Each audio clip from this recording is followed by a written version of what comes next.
Pierre Bonte est en direct avec nous, bonjour. Oui, bonjour.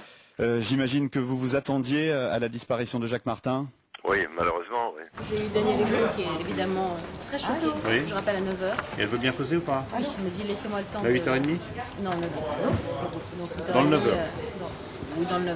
Elle est où? Elle est Paris? Dans le 9h, où elle va descendre à Biarritz, c'est la mais je pense que ce sera plutôt. Ou peut-être un son par téléphone.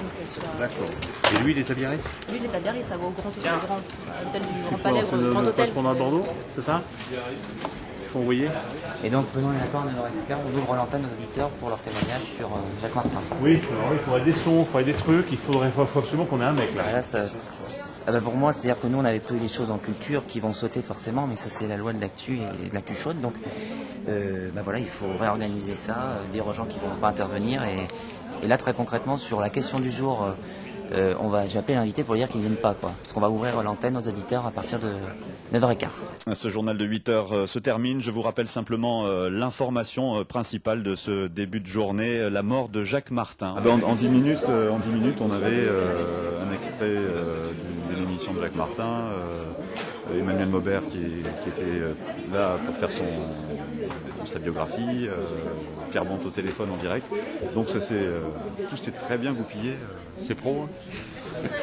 C'est ça la radio. C'est ça la rédaction d'Europe 1 surtout, oui. Il anime une émission sur Europe qui s'appelait La Vie en Or à une époque. Jacques Martin. Il a animé une émission La Vie en Or, dans les années 70.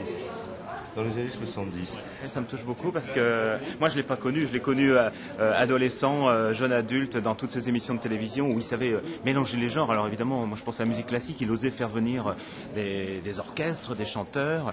Aller chez Martin, c'était la reconnaissance de la part de Jacques Martin d'être un grand professionnel et puis de la part du grand public aussi d'être quelqu'un d'important. Et à la fois l'exigence et la popularité, c'est pas rien, c'est ça Martin, c'est l'exigence et la popularité. La ministre de la Culture, Christine Albanel, lui rendait hommage à l'instant chez Jean-Pierre Elkabbach.